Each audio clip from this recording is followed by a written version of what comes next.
My name is Mike Chen, and I'm one of the co-founders of Made in Space. What we're doing is we're creating the first 3D printer that is able to operate in space. And later this year, we're going to be launching the first 3D printer on the International Space Station.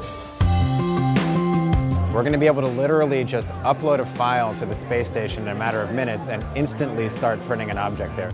It's initially what's called a technology demonstration. And then it's going to go on to producing actual functional, useful parts that astronauts will use in space, everything from little tools that they can use to pull off various objectives, to experiments, to even components of entire satellites. When we first started the company, we actually identified that it was such a good idea to do 3D printing in space that we just wanted to get started.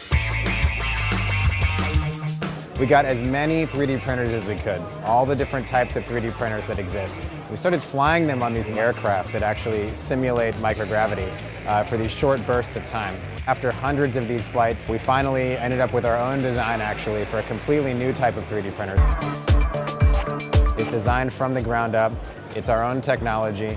It's not only capable of printing in microgravity, but it also addresses a number of other big issues that happen with 3D printing as well. So it's been in the news a lot lately that 3D printers are dangerous.